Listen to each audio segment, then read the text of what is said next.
जो physical intimacy है, ये एक एस्पेक्ट लोग शादी से पहले नहीं चेक करते, उनकी फिजिकल कंपैटिबिलिटी है कि नहीं। इमोशनल कंपैटिबिलिटी हो सकती है, कम्युनिकेशन हो सकता है, पर अगर सेक्सुअल फिजिकल कंपैटिबिलिटी नहीं है तो ये एक बड़ा शो स्टॉपर बन जाता है। देखिए, पहले पहले ये था कि हस्बैंड्स जो थे वो ही सब करते थे।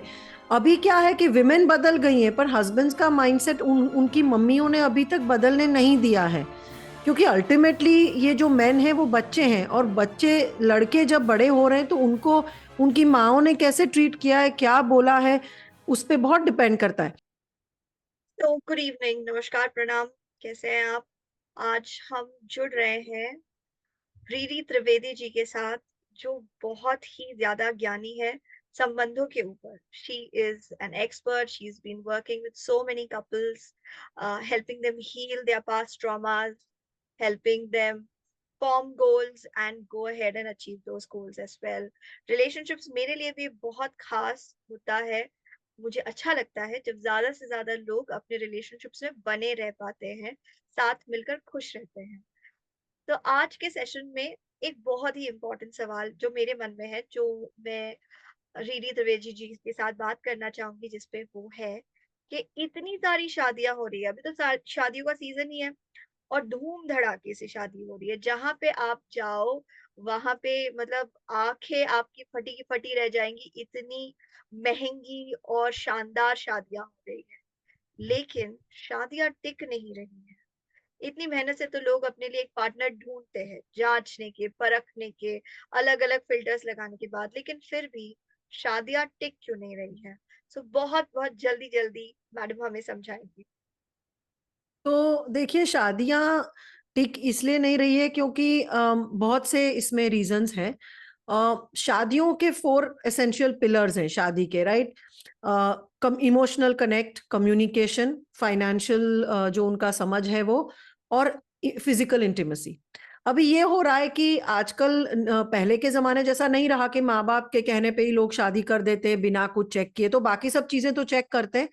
पर हम्म। हमने ये देखा है कि अभी भी आज के जमाने में भी जो फिजिकल इंटीमेसी है, ये एक एस्पेक्ट लोग शादी से पहले नहीं चेक करते, उनकी फिजिकल कंपैटिबिलिटी है कि नहीं। इमोशनल कंपैटिबिलिटी हो सकती है, कम्युनिकेशन हो सकता है, पर अगर सेक्सुअल फिजिकल कंपैटिबिलिटी नहीं है तो ये एक बड़ा शो स्टॉपर बन जाता है। लोगों को लगता है कि हाँ, हम लव के सहारे जी लेंगे, but sexual intimacy is a very big part of marriage और एंड इट इज वो अ वेरी कैसे एसेंशियल चेक ह्यूमन करें? नीड। वो नहीं कर सकते चेक, बिकॉज हमारी सोसाइटी अभी भी इतनी मॉडर्न नहीं है कि वो परमिट कर सके। दूसरा एक ये भी रीजन है कि जो लोग शादी करते हैं उनका एक दूसरे से एक्सपेक्टेशंस आजकल बहुत ज्यादा ही बढ़ गया है, may be because of social media, what ever. Everybody wants the perfect partner who can be the perfect mother or father, perfect son-in-law, daughter-in-law, should earn good money, should be educated, should be very communicative, should be like a friend, should be great in bed, should be a great parent। तो इतने सारे check boxes आ गए हैं कि मतलब वो तो एक मशीन ही ऐसा बना लो तो ही वो मीट करेगा, ह्यूमन बींग्स का वो मीट करना मुश्किल है। तीसरा ये आजकल हो रहा है कि फैमिली इंटरफेरेंस काफी है। बच्चे लोगों के एक या दो ही बच्चे हैं तो मदर्स फादर्स बहुत ही इन्वॉल्व होते हैं बच्चों की लाइफ में, और हमने ये देखा है कि आजकल के जमाने में even after marriage there is so much of parental interference in the couple's life that also is one of the big reasons why the people break off. And last reason is of course when ये लोग शादी तो कर लेते हैं, honeymoon period अच्छा होता है, बट जब रियल में साथ में रहने लगते हैं तो अगर इनके खुद के लाइफ के ट्रॉमास हैं जो अनहील्ड हैं, जैसे उनको खुद को समझो एंगर इश्यूज हैं, खुद को अगर फियर्स फोबियाज बहुत ज्यादा हैं, ओसीडी काइंड ऑफ बिहेवियर्स हैं, तो ये साथ रहने से ही पता चलता है कि इसकी इम्पैक्ट क्या पड़ती है रिलेशनशिप पे। तो लोग अपने आप को हील करे बगैर शादी कर तो लेते हैं, पर जब वो सामने वाला बंदा उनको ट्रिगर करता है, माँ सास ट्रिगर करती है, ससुर जी ट्रिगर करते हैं, तो तब वो बॉम्ब ब्लास्ट होते हैं। तो इसी के कारण भी बहुत सारे लोग की शादी टूट रही है, और आज भी मेंटल हेल्थ इतना कॉमनली एक्सेप्टेड नहीं है। तो हमने ये भी देखा है कि लोगों को मेंटल हेल्थ इश्यूज है फिर भी वो छुपाते हैं। तो शादी के बाद कई बार लड़कियों को पता चलता है कि भाई ये लड़का तो बाइपोलर या स्किजोफ्रेनिया की दवाइयां ले रहा है 10 साल से, इसको मेंटल हेल्थ। तो there is still a lot of there's a lack of openness still around some of these areas, and that is why I think marriages इतना सारा पैसा खर्च करके सब कुछ चेक करके करने के बावजूद भी ये इश्यूज हो रहे जैसे हैं। मानसिक बीमारियां जो है उनको लेकर अवेयरनेस उतनी नहीं है जितनी होनी चाहिए। अवेयरनेस के साथ साथ एक्सेप्टेंस भी नहीं है। कहीं पे लोग ये माने बैठे हैं कि अगर मानसिक बीमारी है तो उसे जैसे काउंसलिंग से ठीक कर देंगे या पूजा पाठ से ठीक कर देंगे, लेकिन अगर दवाई लेनी पड़ेगी तो दवाई लेनी पड़ेगी। कहीं पे जहां पे किसी व्यक्ति को दवाई लेनी पड़ती है, उनकी फैमिली वाले ही आके मना करते हैं। कई बार जान पहचान के कोई डॉक्टर ही मना कर देते हैं, क्योंकि एक बहुत ही गलत अप्रोच है। अगर दवाई लेने की जरूरत है तो जरूरत है, और दवाई तो हमें आज के समय अपने शरीर के अलग अलग पुर्जों के लिए लेनी पड़ती है, अलग अलग अंगों के लिए लेनी पड़ती है, तो ब्रेन के लिए क्यों नहीं।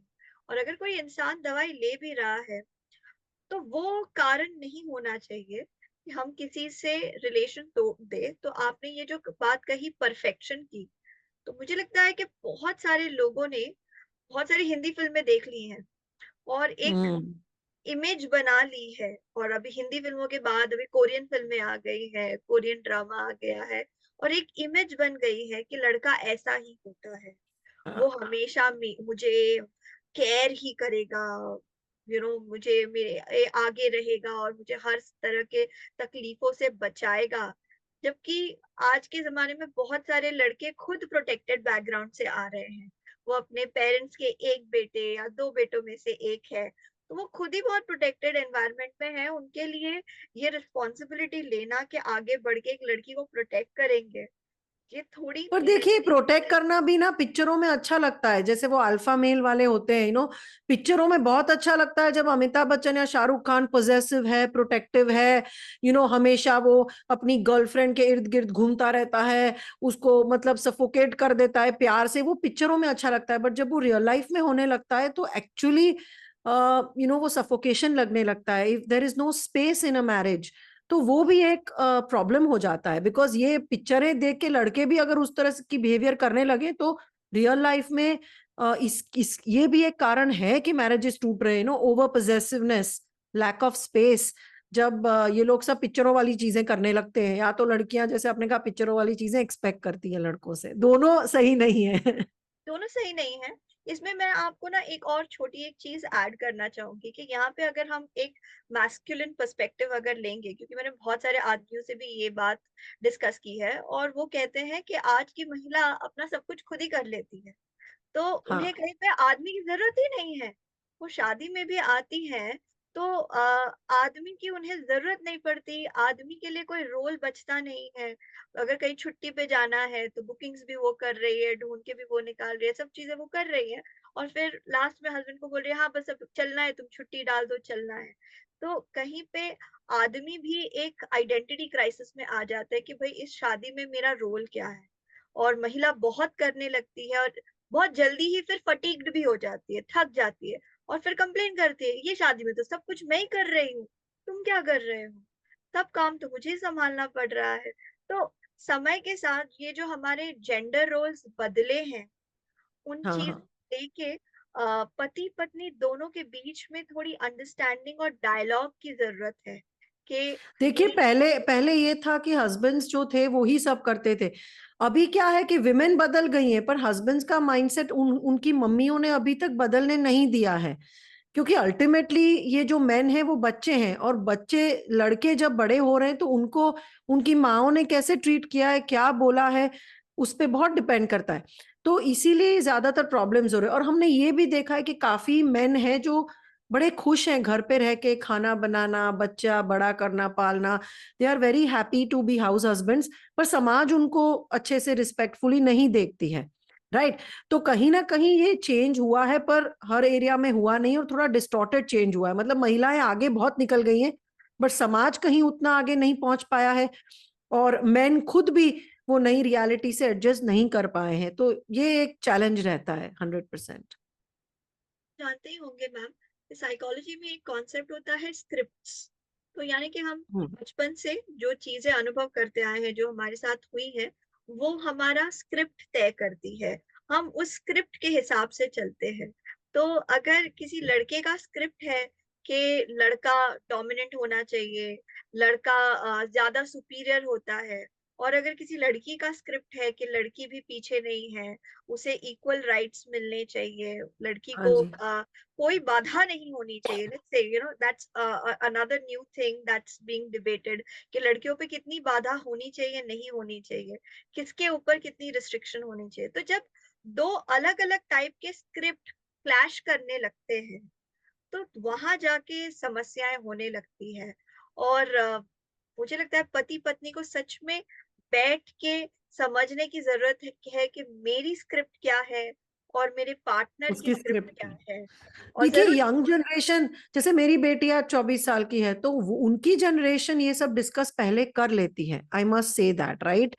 बट अभी टिपिकल रूरल एरियाज में अभी भी अरेंज मैरिज सेटअप है जहां लड़का लड़की इतना ज्यादा नहीं इंटरेक्ट करते, तो वो ये चीजें नहीं डिस्कस कर, तो ये चीजें फिर बाद में शादी के बाद शॉक या सरप्राइज के तौर पे आती है।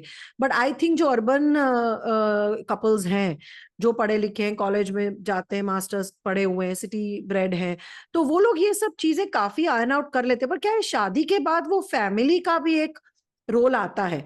मतलब अगर हस्बैंड वाइफ ने एज अ कपल शादी से पहले डिस्कस भी कर लिया कि ओके चलो तुम काम करोगी, मैं घर संभालूंगा, या हम आधा आधा करेंगे, पर फिर वो फैमिली वाली बात आ जाती है कि जब मम्मी फोन करके हर रोज बोलती है कि आज खाना किसने बनाया, और तुम क्यों बर्तन कर रहे हो, अपने बेटे को बोल रही है कि तुम क्यों ये सब कर रहे हो, ये तुम्हारा काम थोड़ी ना है।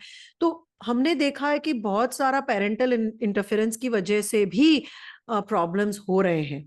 तो एक्चुअली दोनों एरियाज से प्रॉब्लम है। न्यूक्लियर जो फैमिलीज में रहते हैं कपल्स, उनको लैक ऑफ सपोर्ट की वजह से बहुत स्ट्रेस होता है, और जो फैमिलीज के साथ रहते हैं उनको सपोर्ट तो जरूर मिलता है, पर उनका स्ट्रेस आता है इंटरफियरेंस से। तो कहीं ना कहीं एक बैलेंस की जरूरत है। वो चीजें इसमें मेरे दिमाग में आ रही हैं।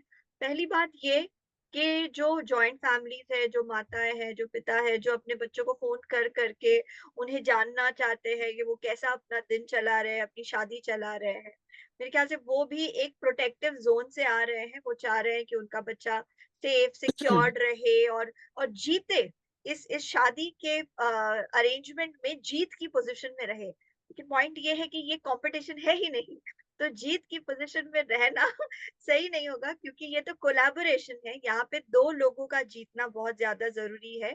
ये नहीं कि सिर्फ मेरा बच्चा जीतेगा और वो आगे रहेगा। मेरा बच्चा और उसके पार्टनर दोनों ही जीतेंगे तो अच्छा रहेगा। एक और चीज़ जो मेरे दिमाग में आ रही है कि वो है कि सोशल नैरेटिव धीरे-धीरे समाज की सोच को बदल सकता है। तो फ़िल्में जिस तरीके से पोर्ट्रे होती हैं, फ़िल्में जिस तरीके से कहती है कि जेंडर रोल्स क्या होने चाहिए, आदमी क्या करे, औरत क्या करे। फ़िल्में अगर ये भी बताने लगे कि हमें किस तरीके से हमारी सोच को थोड़ा फ्लेक्सिबल रखना चाहिए। मतलब हर बात के ऊपर हम लड़ मरे ये ज़रूरी नहीं है, स्पेशली शादी में। तो अगर हम थोड़े फ्लेक्सिबल होंगे और समय देंगे शादी को और ये समझेंगे कि शादी का पहला साल हर किसी के लिए बहुत दिक्कत भरा होता है। आप शादी क्यों, आप बस यही सोचिए कि आप जब घर छोड़ के हॉस्टल जाते हैं और एक रूममेट के साथ रहते हैं। बहुत सारे लोगों को उस रूममेट के साथ रहने में प्रॉब्लम होती ही है, लेकिन वो रहते एडजस्ट करने लगते हैं। और फिर किसी नौकरी पे भी जाएँगे तो नौकरी में जाके दिक्कत आती है, लेकिन काम करते इंसान एडजस्ट होने लगता है। तो थोड़े अपने सोच में फ्लेक्सिबिलिटी लाएगा, परफेक्शनिज़्म को थोड़ा कम कर देगा, सामने वाले के स्क्रिप्ट को समझेगा, बात करेगा। या पेरेंट्स को भी, जैसे कि आपने कहा, अगर पेरेंट्स भी खुद समझेंगे कि वो अपने बच्चे को ज़्यादा प्रोटेक्ट करके इनफैक्ट उन्हें नुकसान पहुँचा रहे हैं, ये भी एक काम प्लस आएगा। ये भी, हाँ ये भी एक चीज है कि देखिए जो हमने बचपन में देखा है, बहुत से लोग, आई मीन एक्चुअली सब लोगों के साथ होता है कि उनके मम्मी पापा की मैरिज और रिलेशनशिप कैसी थी, उसके ऊपर उनका मैरिज और रिलेशनशिप के जो प्रोग्राम्स है उसके ऊपर आधारित रहते हैं।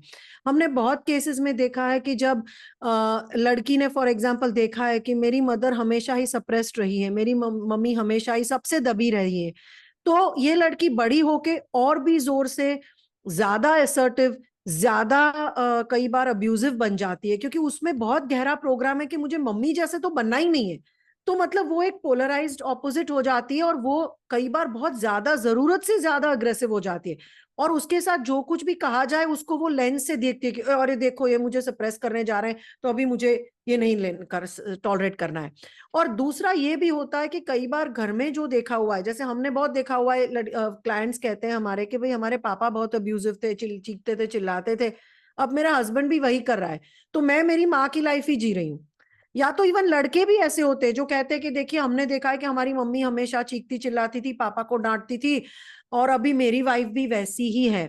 तो ये है कि हम लोग कई बार अनकॉन्शियसली हमारे पेरेंट्स की भी जो मैरिज और रिलेशनशिप है उसकी पैटर्न हम या तो रेप्लिकेट करते, हूबहू उसको फॉलो करते हैं, या तो उससे बिल्कुल पोलैरिटी क्रिएट करते हैं और उससे इतना दूर भागते हैं कि हम वहां पे भी एक एक्सट्रीम पे चले जाते हैं। तो ये अवेयरनेस रहना बहुत जरूरी है कि आपने खुद अपने माँ बाप के, दादा दादी के, भाई बहन के रिलेशनशिप्स कैसी हैं और कैसी देखी हैं, और उसके ऊपर से आपने कौन सी बिलीफ सिस्टम्स बनाई हैं जो आपके लिए हेल्पफुल है या जो आपके लिए हेल्पफुल नहीं है। और वो भी समझ अगर आ जाए तो हम काफी हद तक रिलेशनशिप्स को फंक्शनल बना सकते हैं। इसके ऊपर टिप्स देंगी कि मोटे-मोटे 4 चीज़ें, 5 चीज़ें लोगों ने क्या फ़ॉलो करना चाहिए शादी हो जाने के बाद, पहले साल, तो वो क्या होंगी? देखिए, पहले तो एक्सपेक्टेशंस बहुत ही रीजनेबल रखनी है। जैसे मैंने कहा कि आप ये एक्सपेक्ट करो कि आपका पार्टनर रोमांटिक भी हो, रिस्पॉन्सिबल भी हो, करियर ओरिएंटेड भी हो, फैमिली ओरिएंटेड भी हो, फिर एक्सप्रेस भी करे, तो ये सब पॉसिबल नहीं है।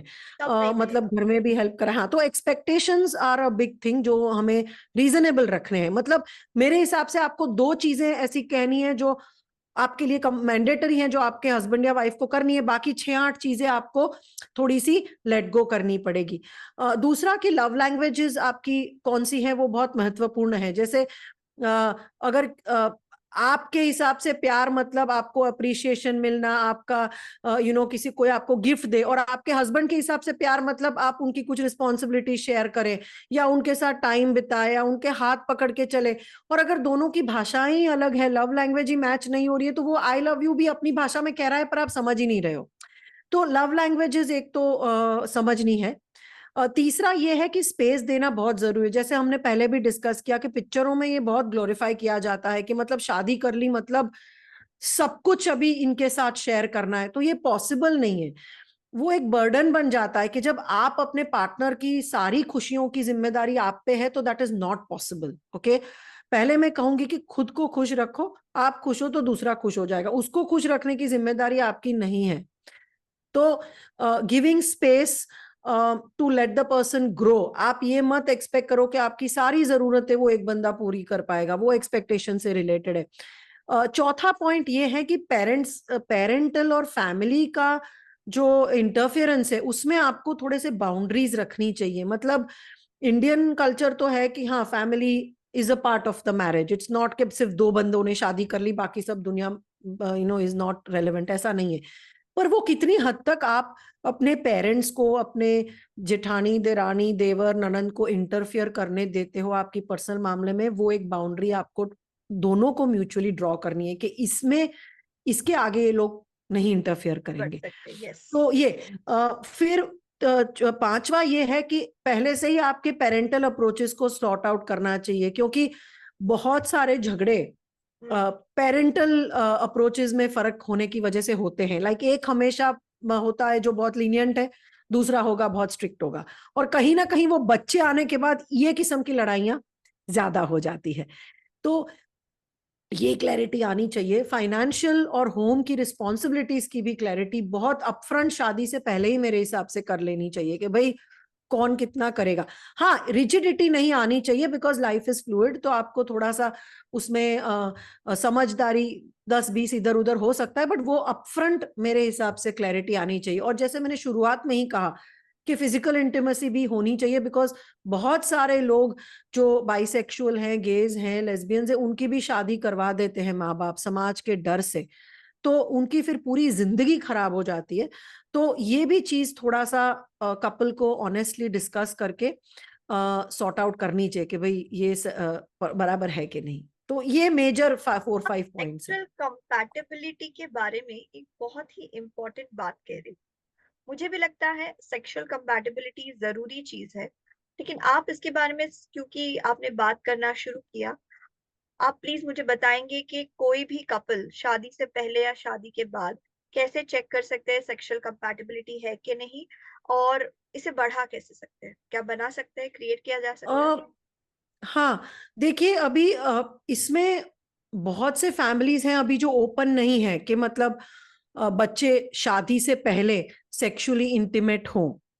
ओके, बट मेरे हिसाब से अगर पेरेंट्स राजी हैं कि नहीं, आज की जनरेशन अगर हम देखें तो पेरेंट्स को पता हो कि ना हो, उनमें सब because of Netflix OTT picture they are anyway experimenting. तो मैं इसमें से कोई चीज प्रमोट नहीं कर रही हूं, पर मैं जरूर कह रही हूं कि जितना हो सके आपको अगर पता है कि इसके साथ शादी होनी है तो ओपन ऑनेस्ट कॉन्वर्जेशन कीजिए, ना कि शादी के बाद बेडरूम में पहली रात को बैठ के पता चले कि यार ये बंदा तो मुझे अट्रैक्टिव ही नहीं फाइंड कर रहा है, या मुझे ये बंदे से कोई अट्रैक्शन ही नहीं है।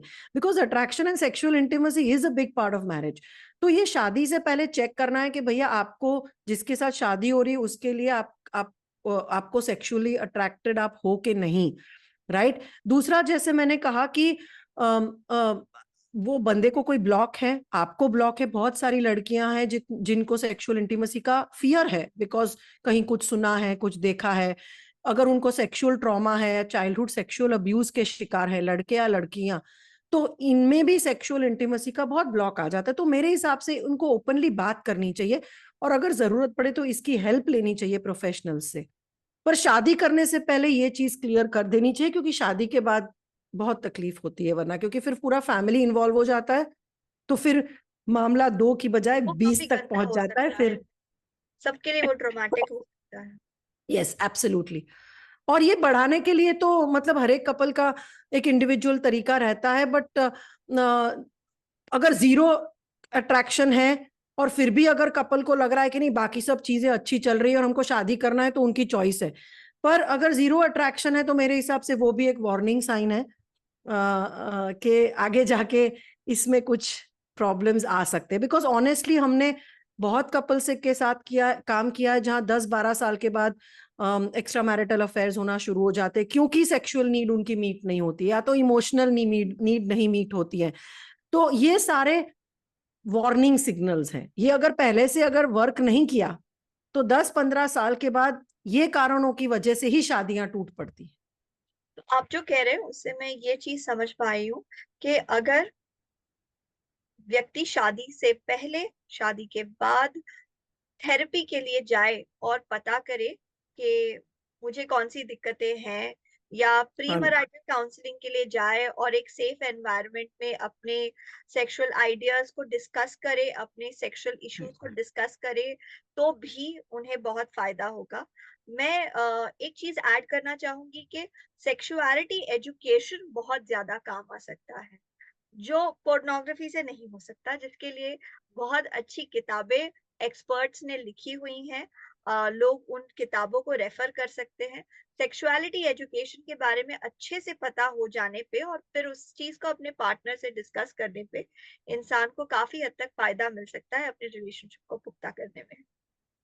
बिल्कुल। और जैसे पोर्नोग्राफी की बात छेड़ी आपने, बहुत से ऐसे कपल्स भी हैं जहां पे किसी एक को पोर्नोग्राफी का एडिक्शन है और ये शादी के पहले पता नहीं होता है, डिस्कस भी नहीं किया जाता है, बट बाद में पार्टनर पे बहुत प्रेशर आता है और इससे जो पार्टनर है उसके ऊपर बहुत ही मानसिक तनाव आना शुरू हो जाता है। बहुत से हमने कपल्स के साथ काम किया है जहाँ पे लड़के को या तो लड़की को पोर्नोग्राफी का एडिक्शन है तो दूसरे वाले बंदे को डिप्रेशन हो जाता है या प्रेशर लगता है। तो ये सब चीजें मेरे आपने जैसे सही कहा कि थेरेपी लेके रिजॉल्व करनी चाहिए, क्लियर अप करनी चाहिए, और सबसे इंपॉर्टेंट है ओपन ऑनेस्ट कॉन्वर्जेशन। दोनों को बिल्कुल खुल के बात करनी है, तो ही कम से कम प्रॉब्लम होगी। बहुत अच्छा रहा आपसे बात करना। मेरे ख्याल से आज हमको जिसने सुना है, उन सभी लोगों को जितने भी डाउट्स रहे हों, बहुत ही जल्दी हमने सारे डाउट्स के ऊपर थोड़ी बहुत बात कर ली और कुछ पुख्ता सॉल्यूशंस डिस्कस किए, जिनके इस्तेमाल से लोग आगे बढ़ सकते हैं। बहुत महंगी शादी के बदले अगर थोड़ी बहुत खर्चा कर लेंगे थेरेपी में, अपने खुद के इश्यूज रिजॉल्व कर लेंगे, अपने पार्टनर के साथ प्री मैरिटल काउंसलिंग में काम करेंगे, तो उनको ज्यादा काम। एब्सोल्युटली, बिल्कुल सही कहा। थोड़ा सा बजट शादियों के खर्चे में से इनको सेल्फ केयर और थेरेपी में निकालना ही चाहिए, ताकि बाद में शादी के खर्चे के ऊपर डिवोर्स का खर्चा भी ना करना पड़े, और जो मेंटल टॉर्चर और ट्रॉमा होता है पूरे परिवार को, वो ना हो। और लास्ट में मैं बस यही कहूंगी कि अभी भी बहुत से लोग मानते हैं कि बच्चा लाने से मैरिटल प्रॉब्लम सॉल्व होते हैं, तो ये सबसे सबसे सबसे गलत बात है। बहुत से लोग अभी कहते हैं कि बच्चा ला दो सब ठीक हो जाएगा। एक्चुअली बच्चा लाने से और भी मैटर्स कॉम्प्लिकेट हो जाती हैं। तो बच्चा लाने से पहले तो जरूर ये चीज कीजिए, अगर शादी से पहले नहीं की है तो, before you bring a child, please make sure that your marriage is okay, वरना बच्चे पे भी इसकी लाइफ लॉन्ग असर पड़ती है, और उन बच्चों के साथ हम फिर बहुत सारा काम करते हैं, और हमें ज्यादा काम नहीं चाहिए।